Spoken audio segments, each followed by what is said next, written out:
Today we'll be discussing about cough. So when we go to the OPD in medicine or any department per se, the most common complaint, especially in the winter season or something, is a cough.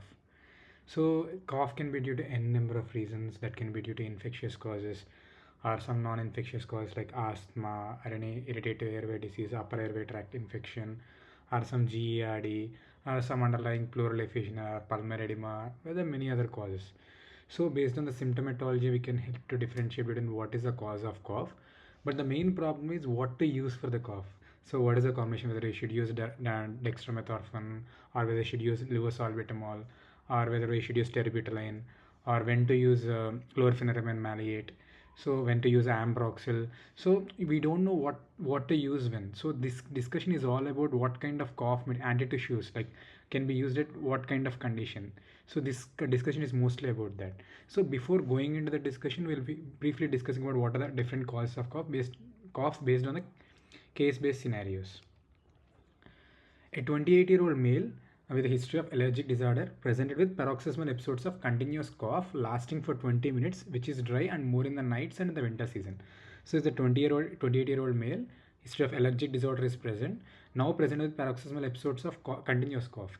So, generally, anytime the paroxysmal episodes of cough is present, that is, paroxysmal sudden episode of cough is present, that is lasting for 20 minutes, you should always discuss whether and you should always think about one is left ventricular failure or some kind underlying asthma is being precipitated, and is also it is more of dry and more in the night, so there is a nighttime trigger is there and more in the winter season. So this might be a case of mostly asthma or non-asthma related eosinophilic syndrome can also be a possibility, but mostly allergic related kind of cough. So this can be due to the asthma, mostly it is an asthma related cough, and here so the main history is paroxysmal episode which is lasting for 20 minutes and more in the nights and winter season, and also allergic disorder. So how do you treat this? So all allergic related asthma, allergic related cough, mostly asthmatic or non-asthmatic eosinophilic related conditions, we treat with inhalational corticosteroids. So we can give, like in the asthma treatment, we give inhalation fluorocort or something, 200 mg or something, and then that will control the take care of the cough because it's due to the airway inflammation and irritation.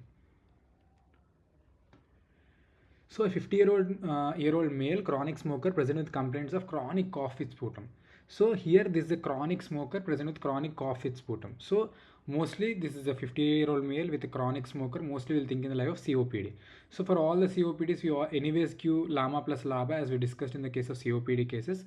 But how do you treat with this cough with sputum? So that will take care about the dyspnea part and all. Will it? It might not completely suppress the cough with sputum per se. How do you treat that? So for the cough with sputum, any chronic cough with sputum, one thing is we can give mucolytic, something like ambroxol can be given.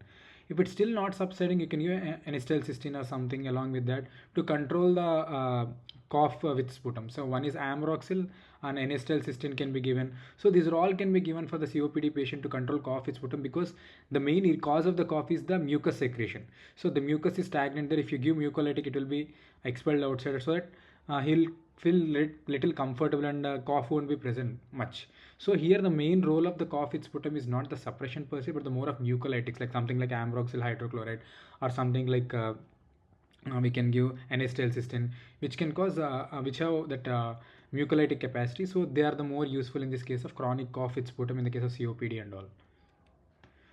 So, a 40-year-old male, 40-year-old female, obese female presented to OPD with the complaints of cough with sputum and to OPD with the complaints of cough more in the night. So, she's a 40-year-old obese female presented to OPD with the complaints of cough more in the night.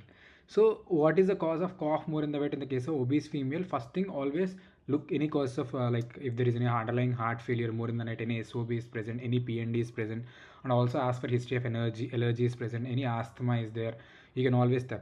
So and next, in obese female, the most common symptom that is always present is the obesity can cause GERD. So GERD, because of the significant reflux disease per se, that can cause irritate the vocal cords or larynx and all, that can cause cough. So this is due to the GERD related cough, mostly seen in the case of obese females, especially in the night after reclining position. This is a position dependent cough. So mostly this might be due to GERD, gastroesophageal reflux disease. In this, the treatment is mainly PPIs. So here the PPIs can be used. So you should understand the symptomatology. In the first case, we have seen the case where the 28-year-old allergic disorder is there, more in the night, more in the winter, paroxysmal cough episode is there. You should think always asthma or any allergy related disorder where we give inhalation corticosteroids. In the second case, where the 50-year-old chronic smoker with chronic cough with sputum, where we give mucolytics. So in the third case, where the 40-year-old female, where the cause of the cough is GERD, so where we give PPA. So the cough is the same, but we are giving three different kinds of management to suppress the actual cause of the cough. That is why understanding the cause of the cough is very important when you're treating a case of cough. So we always think when the cough is present is always some related to upper respiratory tract infection or some lower respiratory tract infection or some pneumonia.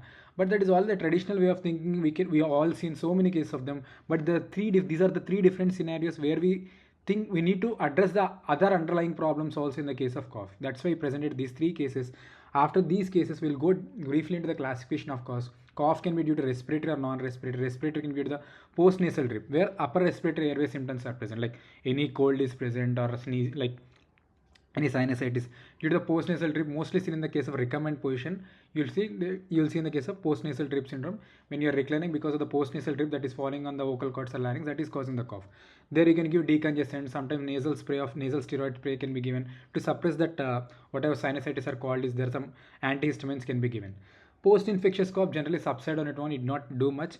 But tuberculosis is one thing. Asthma, inhalation corticosteroids are the main treatment, and short-acting beta agonists can also be given. Chronic bronchitis is one more thing where you can give, same in the case of COPD management, LAMA and LABA can be given, and also sometimes you can give cough with mainly mucolytics like ambroxyl or acetylcysteine can be given. Allergic or vasomotor rhinitis also you can give antihistamines, mostly that will subside. And ILD is mostly of a dry cough. I'll discuss how to treat dry cough and productive cough separately again. And tumors, inhalational toxicity, pneumonia, bronchiectasis, pleural disorder, these are all the respiratory causes. Other non-respiratory causes are GERD, main gastroesophageal, especially in the case of nighttime cough after sleeping, they're getting cough. You should always suspect GERD. And also left ventricular failure. Left ventricular also failure also present as paroxysmal cough. That is sudden onset of cough that doesn't come down till 15-20 minutes. Continuously there will be cough. Sometimes they will be because of pulmonary edema. Sometimes they produce cough with sputum also. And psychogenic cough is psychological cough is where the patient coughs, that the cough will be subside in the night. They will only have cough in the morning.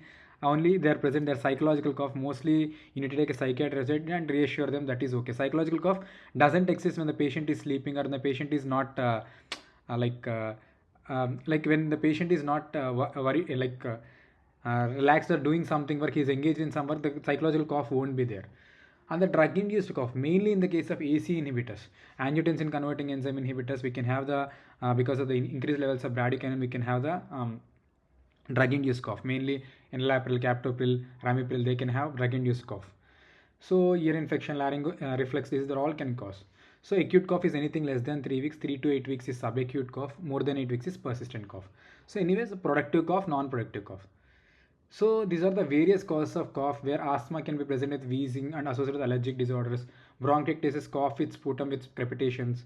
COPD, they'll have a long-standing history of cough with chronic sputum or some inflated lungs will be there. GERD, chronic cough, mostly in the case of night, heartburn will be symptom will be there. And other OSA, they'll have obesity. OSA can also cause because of the drying of the mucosa, they can cause OSA, can cause cough. They can have sleep disturbances, obesity, overweight will be there. And these are all the various causes of the cough. So what are the acute causes of cough? We discussed about LRTA, that can be acute bronchitis or lung infection or anything. Upper respiratory tract, we discussed about rhinitis, pharyngitis, sinusitis. Non-infectious can be asthma or bronchiectasis or COPD. Other red flag signs, mainly in the case of pneumonia or pulmonary embolism, can also cause like cough with hemoptysis can be present in the case of pulmonary embolism. Heart failure can cause pulmonary cough with sputum, like whitish sputum can be present.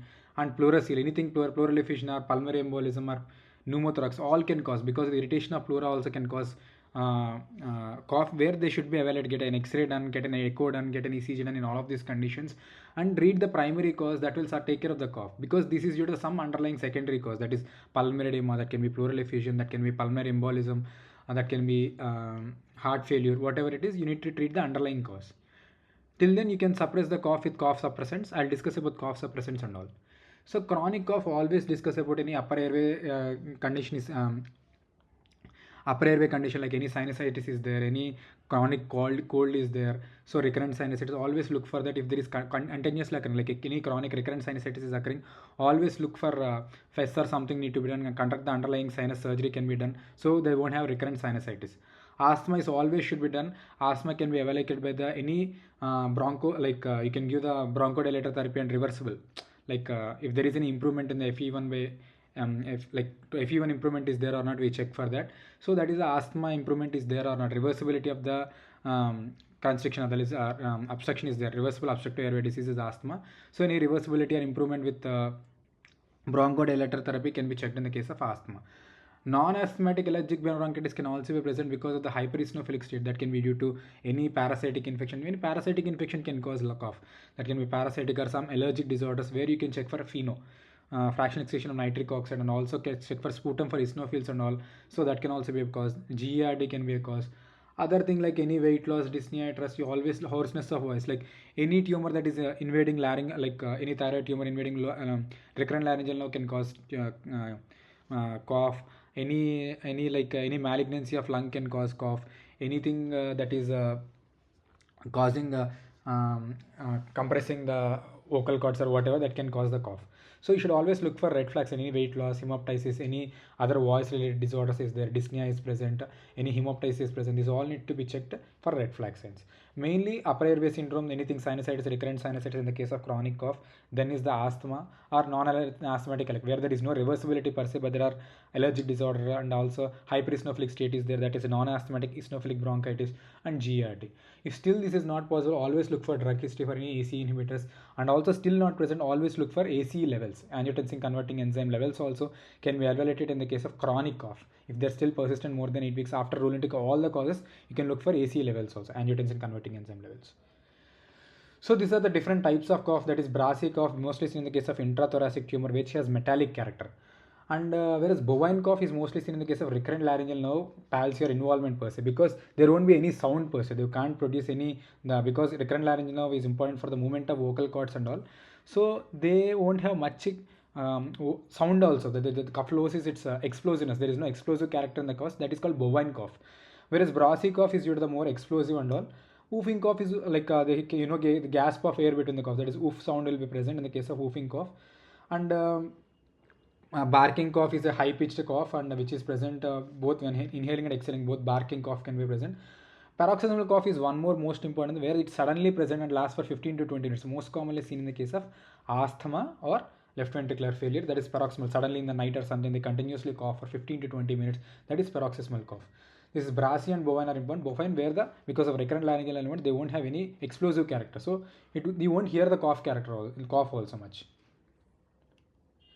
So based on the nature of the cough, non-productive and productive. Non-productive can be due to any viral infection or post-bronchitis drip or GERD. Productive can be due to the asthma or secondary infection or any underlying malignancy or bronchiectasis. Foul-smelling cough is generally seen in the case of anaerobic condition. Mostly anaerobic condition, aspiration pneumonitis, you will have foul-smelling cough. Based on the sputum color also you can tell what kind of infection is present, that is rusty in the case of pneumococcal, currant jelly in the case of Klebsiella, yellow-green in the case of viral bronchitis or COPD. Red sputum, it can be lung carcinoma or pulmonary thromboembolism and all. Blood streak is in the, sometimes streaks of sputum with purulent sputum can be present, like blood streaking can be present in the bronchitis also, bronchitis or bronchiectasis also. So the Anchovy sauce in the case of any hepatic abscess can be present. White sputum, generally white sputum is present in asthma and all. So these are the various causes of the cough and all. Generally mucopurulent is generally in the case of bacterial infection. Any bacterial infection cause mucopurulent. Scanty water is in the case of any atypical or viral pneumonia can cause scanty water sputum. That is what is there. Generally purulence is generally seen in the case of any bacterial or anaerobic infections mainly. So this is regarding the cough. We discussed about what is acute cough, what is chronic cough. We discussed about acute cause can be infectious related, like that can be respiratory causes, that can be due to the pneumonia or some pulmonary embolism or pulmonary edema, like pulmonary edema can be left ventricular failure also, tuberculosis, malignancy, and pleural effusion, pleurisy, that can be caused, and also acute bronchitis, which is more common, that can be upper respiratory tract or lower respiratory tract infection. And sometimes non-respiratory cause like left ventricular failure can be caused, GERD can be caused, a drug induced can be caused, any recurrent laryngeal nerve involvement can be caused, that can be due to second malignancy. So these are the causes of cough. And especially we think of GERD, asthma, non-asthmatic eosinophilic disorder, or upper airway syndrome in the case of chronic cough, where the persistently more, always you look for the chronic cases, like any asthma is chronic thing, non-asthmatic eosinophilic syndrome is a chronic thing, GERD is generally more chronic, and upper airway recurrent sinusitis can also cause chronic cough. So these all need to be looked. So after looking all these cases, in the case of first three cases also we discussed. First case is a case of asthma where we treat with inhalation corticosteroids. Second case is a chronic COPD case with chronic cough and sputum where we give mucolytics like Ambroxol or something. Third case is GERD where we prescribe more of a dry cough present where we prescribe PPI. So now we'll go into the cough treatment, which is the main reason for this discussion. How do you give the cough treatment? What kind of drug we give for each kind of cough? What do you give for productive cough, that is wet cough? What do you give for dry cough? So we need to understand how these work so that we can prescribe appropriately. So there are cough treatment is generally non-pharmacological and pharmacological treatment. What is non-pharmacological treatment? You can give cough suppressive therapy. That is, you can give them breathing exercises or ask them to hydrate well. Like take proper water intake, and warm water gargling can be advised.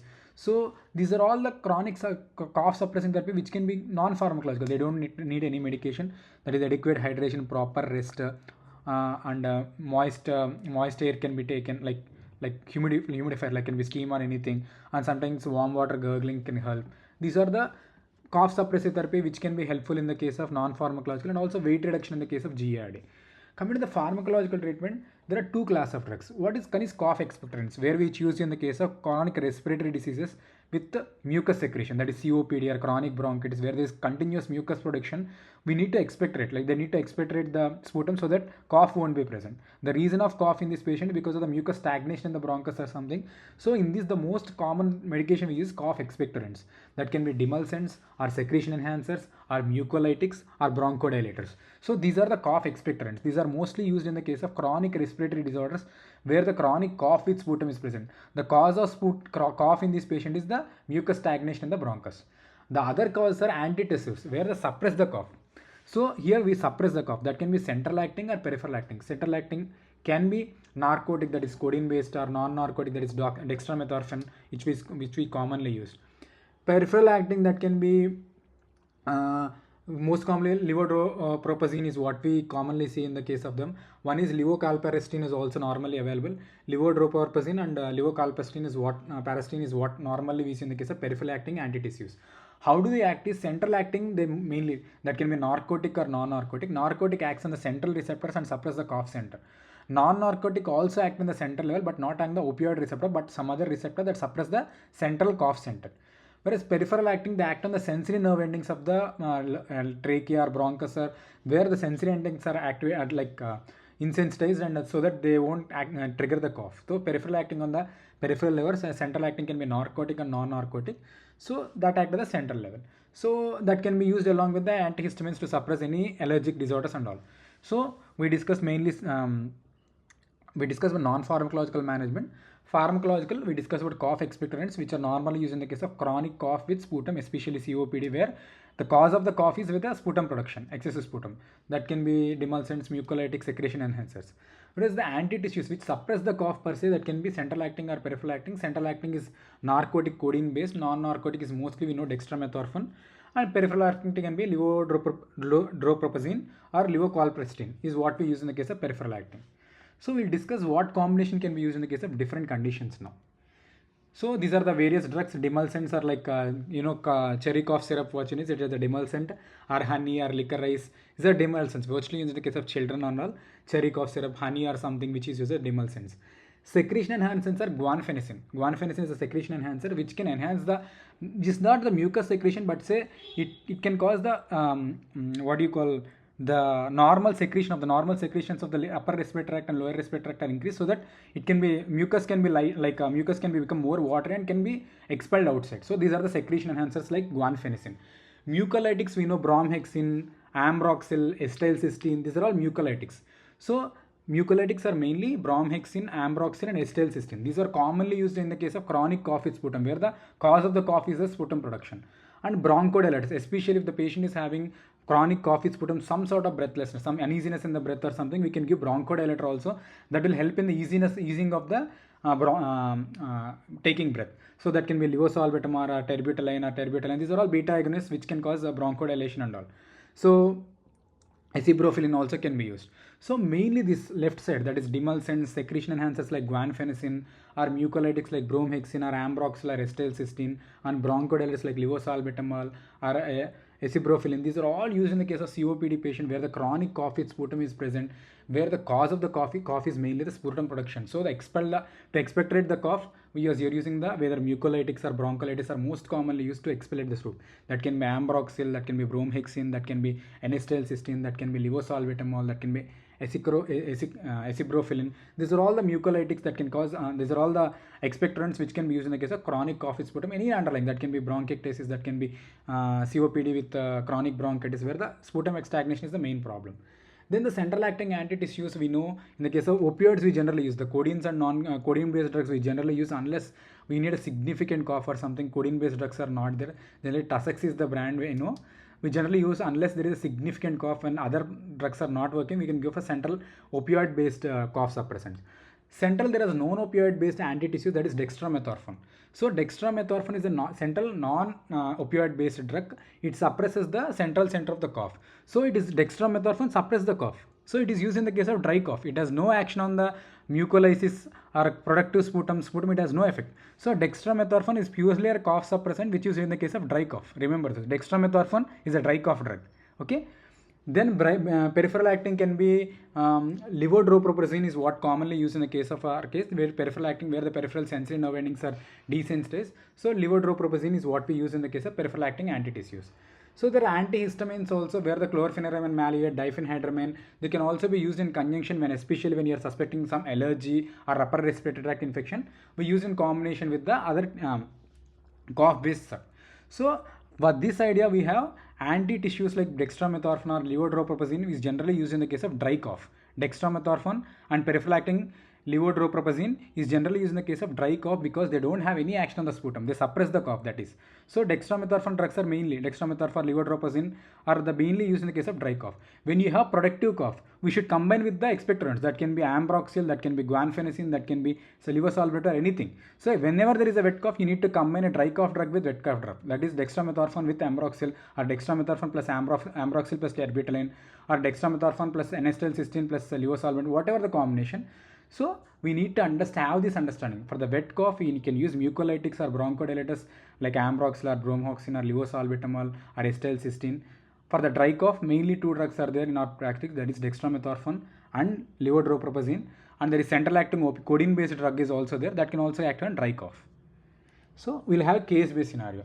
So there is a combination drug. Like example, there is a bromhexine chloride, guanfacine and terbutaline. So bromhexine hydrochloride is a, we already discussed, that is a mucolytic.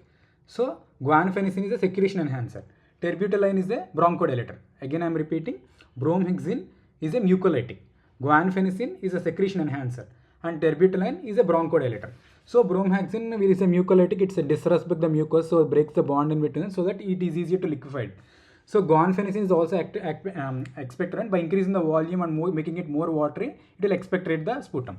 So terbutaline acts by like bronchodilation, easy passage. So this is the drug which is used in the case of wet cough. Mainly productive cough, this bromhexine, guanfacine, terbutaline sulfate is used. So this is mostly used in the case of productive cough.